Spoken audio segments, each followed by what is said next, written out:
안녕하세요. 반갑습니다. 강사 고종욱입니다. 기사로 알아보는 보험 업권 전망, 이번 달엔 또 어떤 기사에 주목을 해야 될지 저랑 같이 살펴보도록 하겠습니다.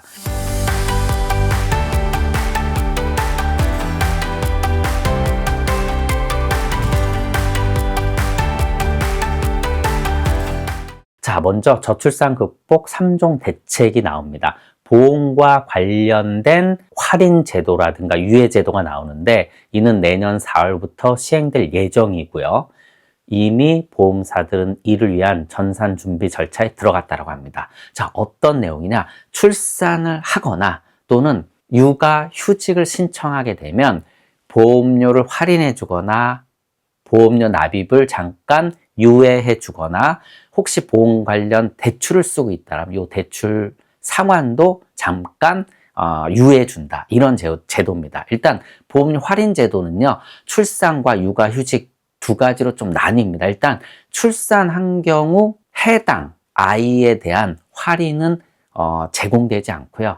예를 들어서 둘째를 출산했다. 그럼 둘째의 태아보험, 어린이 보험은 해당이 되지 않고 첫째죠. 첫째의 어린이 보험의 보험료를 할인해 준다라고 합니다. 반면에 육아휴직을 신청하면 아이가 둘이건 셋이건 모두 다 해당이 된다. 자, 어떻게 할인을 제공해 주느냐? 일단 1년 이상 보험료 할인을 해 주는데 이는 보험사 재량에 달렸다. 그래서 제도가 실제 시행될 때 아마도 기간이라든가 할인율이 명확해질 것 같습니다. 자, 두 번째는 납입 유예. 자, 일단 본인과 배우자의 보장성 보험으로 제한을 합니다. 6개월 또는 1년 동안 납입을 잠깐 멈출 수가 있는 것이죠. 근데 여기서 이제 주의할 게 변액보험이라든가 금리 연동형 보험이라든가 어린이 보험은 대상이 아니다. 이 부분 이제 확인할 필요가 있고요. 마지막으로 보험 계약 대출을 쓰고 있으신 분들 있잖아요. 동일하게 본인 또는 배우자 계약에 한해서 모든 계약에 한해서 대출 쓰고 있다라면 1년 동안 이제 상환을 유예할 수 있는 이런 제도가 시행된다라고 합니다. 한 1,200억 정도 규모의 지원금이 나갈 거라고 예상을 하고 있는데 실제 제도가 시행이 되면 어떻게 될지 모르지만 소비자분들께 이를 알려서 이런 혜택 또는 제도를 이용할 수 있다라고 전할 필요가 있을 것 같아서 이 기사를 갖고 와봤습니다. 네, 두 번째 기사입니다. 일본이 고령화로 인해서 요양비 본인 부담률을 2배로 올린다는 내용입니다. 일본은 2000년대 초반부터 개호보험이란 사회보험 제도가 시작이 되었습니다. 간병이나 돌봄 서비스를 제공하는 보험인데 본인 부담률이 10%에서 30% 수준이었습니다. 하지만 국민의 대부분인 91.9%는 10%를 부담하고 있었는데 이제 이 본인 부담률을 20%로 올리고 여기에 더해서 어느 정도 금융자산을 갖고 계시다면 30%까지 올린다고 합니다. 자, 이렇게 할 수밖에 없는 그 근거가 뭐냐면 2000년대 초반에 시작했는데 지금까지 거의 국가의 부담이 4배 가까이 올랐고요. 그리고 개인 부담도 3배 가까이 올랐다고 합니다. 자, 이 부담은 결국 노인 인구가 증가해서 내고 받는 구조가 완전히 깨지고 악화된 거죠. 즉 받는 사람은 많은데 내는 사람이 적다 보니까 국가가 이를 보전해 줬지만 한계에 다다란 겁니다.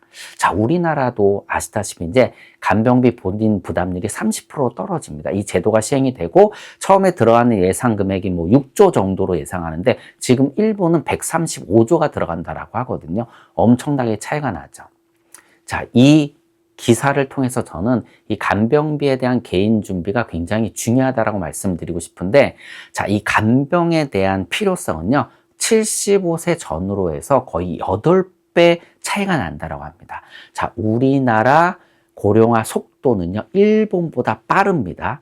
우리는 2024년도 말에 초고령사에 진입을 했는데 이 진입 속도가 일본보다 3년 빨랐거든요. 그럼 앞으로 엄청나게 빨리 늙어갈 것이고 결국 간병에 대한 부담이 엄청나게 가중될 거기 때문에 현실적으로 국가에서 제공하는 이런 서비스가 실제 혜택을 받는 분들한테 실효성이 얼마나 될까, 이 부분을 좀 한번 짚고 넘어가고 싶었던 겁니다. 그래서 간병보험 개인적으로 준비의 필요성은 점점 높아질 것이다. 일부 이제 간병보험을 제한을 하게 되면 고객분들 중에 뭐 국가에서 이제 뭐 해준다라고 하는데 괜찮은 거 아니냐라고 하지만 사실 시범 사업부터 시작을 해서 확대될 것으로 하지만 이 부담이 엄청나게 커질 수가 있기 때문에 이런 부분들을 통해서 고객분들한테 정확한 정보를 전달할 필요가 있다라고 저는 생각을 합니다. 그래서 이 기사를 한번 갖고 와봤고요. 네, 다음 기사는 간병인 보험 출혈 경쟁이 다시 시작됐다는 그런 기사 내용입니다. 다 아시다시피 일부 보험사 간병인 보험 손해율이 400%까지 육박을 했습니다. 팔면 팔수록 손해인 그런 구조에 진입했다라는 것이죠. 그럼에도 불구하고 시장을 선점하기 위해서 이런 출혈을 불사하고 경쟁을 하고 있었는데 금융당국이 자제를 시켰었죠. 그런데 다시 또 한 보험사가 성인 일반 병실 기준으로 정액으로 지불하는 간병인 보험 일당을 10만 원에서 15만 원으로 올립니다. 그랬더니 또 다른 경쟁사가 20만 원까지 올리면서 이런 출혈 경쟁이 다시 시작됐다라고 얘기를 하면서 상급 종합병원에 가면 플러스 5만 원을 더 주는 특약도 있고 일정 기간이 지나게 되면 20만 원이 40만 원으로 체증되는 이런 체증형 특약까지 나오고 있다. 그러면서 서울 간병인협회에서 나온 자료를 토대로 보통 간병인을 쓰면 12만 원, 14만 원 나오는데 20만 원 받게 되면 6만 원, 8만 원 차액이 남는 셈이다. 자, 이렇게 할 필요 없다라고 하면서 이 상황을 꼬집고 있습니다. 근데 사실 저는 그렇게 생각하지 않기 때문에 이 기사를 갖고 온 것이거든요. 물론 이런 출혈 경쟁이 향후 뭐 보험사의 재정 악화로 이어질 수도 있습니다. 하지만 소비자 입장에서는요, 이 간병비에 대한 부담은 앞으로 상상을 초월할 정도로 저는 커질 거라고 생각을 합니다. 일단 고령화, 노인 인구 증가는요, 간병 수요를 폭발적으로 증가를 시키는 반면에 결국 이 공급이죠. 뭐 최근에 요양보호사 자격 시험 요런 부분들까지 세세히 살펴보면 수요는 엄청나게 많아지는데 공급은 딸리는 그런 시장이 지속적으로 만들어질 것입니다. 그래서 간병비에 대한 부담은 앞으로 폭발적으로 증가할 거고 앞서 말씀드린 것처럼 75세 전후로 인해서 간병비의 필요성 8배 가까이 폭증합니다. 결국 이런 것들이 반영이 되면 미래의 간병비 부담은 엄청 커질 거기 때문에 능력 안에서는 간병비를 좀 더 넉넉히 가져가는 것이 저는 좋을 거라고 말씀드리고 싶은 겁니다. 네, 다음 기사는 전립선암 관련 기사 내용입니다. 대표적인 남성암이죠. 2000년대 초반에 9위에 머물렀던 환자 수가 2022년도 2위까지 폭발적으로 증가합니다. 여기에 더해서 최근 데이터를 수집해 보면 아마 1위를 달성하지 않았을까 이렇게 예상까지 한다고 합니다. 이렇게 환자 수가 늘어난 이유가 뭘까요? 첫 번째 원인은 바로 고령화입니다. 자, 노인 인구가 증가하다 보니까 당연히 전립선암 환자가 늘어난 것입니다. 왜냐하면 전립선 암의 주된 원인은 노화이기 때문입니다. 여기에 더해서 건강검진이 확산돼서 결국은 이렇게 환자 수가 폭발적으로 늘어난 거죠. 유병률이 이제 늘어난 거죠. 그런데 여성분들은요, 유방암 검진이라든가 자궁경부암 검진이 국가건강보험검진제도에 포함이 되어 있습니다. 그런데 이 전립선암을 쉽게 찾아낼 수 있는 PSA라는 혈액 검사가 있거든요.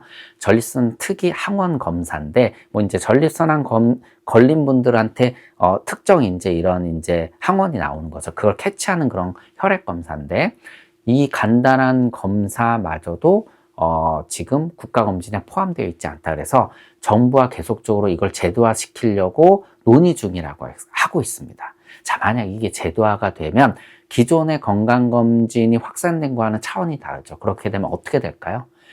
조기에 검진하는 기회가 많아질 것이고 또 환자 수가 폭발적으로 늘어나면 손해율 증가로 이어질 수가 있겠죠. 그래서 저는 뭐 이런 내용을 바탕으로 해서 고객분들한테 조기에 보험을 좀 준비시킬 수 있는 그러한 정보를 활용할 수 있을 것 같아서 이 기사 내용을 가져와 봤습니다. 네, 마지막 기사입니다. 조금 재밌는 기사를 갖고 와봤는데 노화 속도를 절반으로 뚝 떨어뜨릴 수 있는 그런 방법이 있다라고 해서 이 기사 내용을 좀 갖고 와봤습니다. 우리가 보통 노화 점수를 100으로 하고요. 어떤 연령 이상 되면은 이 속도가 급속하게 빨라집니다. 뭐 그럴 수밖에 없겠죠. 그런데 이때 모국어만 사용을 하게 되면 이 100점이 210점으로 올라가면서 급격히 노화가 진행된다라고 하는데, 여기서 외국어를 하나 사용하게 되면 점수가 77점으로 뚝 떨어지면서 노화 속도가 2배 이상 느려진다고 합니다. 그리고 모국어와 외국어를 2개, 즉 3개 국어를 쓰게 되면 또 점수가 51점으로 또 떨어진다고 합니다. 자, 참 신기하죠. 이게 지속적으로 관찰을 해도 이 효과가 계속적으로 유지가 되고요. 여기에 대해서 뭐 사는 환경, 나라, 뭐 이런 경제 여건과 상관없이 무관하게 내가 자국어, 모국어와 다른 나라 언어를 사용하게 되면 이 노화 속도가 느려진다고 합니다. 참 신기하죠. 자, 우리가 운동을 하면 근육이 단련되는 것처럼 다른 나라 언어를 모국어와 교차로 사용하게 되면 이 신경망 이쪽에 지속적인 자극을 통해서 결국 질병이나 노화로 이어진 것을 버티게 해준다고 합니다. 느리게 해준다는 것이죠. 그래서 저는 이 내용을 갖고 이제 고객분들과 뭐 건강보험이나 뭐 치매, 간병보험 이런 것들을 컨설팅할 때 트리거 멘트로, 트리거 정보로 쓰면 좋을 것 같아서 갖고 와봤습니다. 뭐 고객분들한테 고객님 뭐 예를 들어서 외국어 좀 하시는 거 있으세요?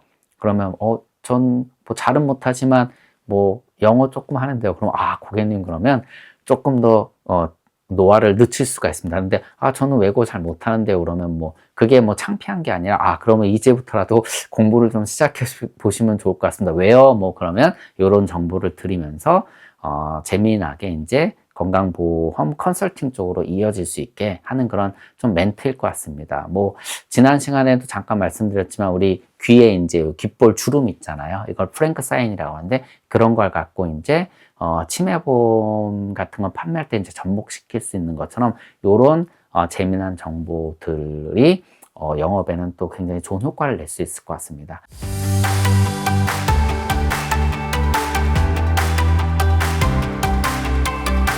자, 2025년도도 이렇게 이제 마무리가 되는 것 같습니다. 자, 한 해 마무리 잘 하시고요. 또 새로운 한 해 잘 맞이하시길 바랍니다. 고맙습니다.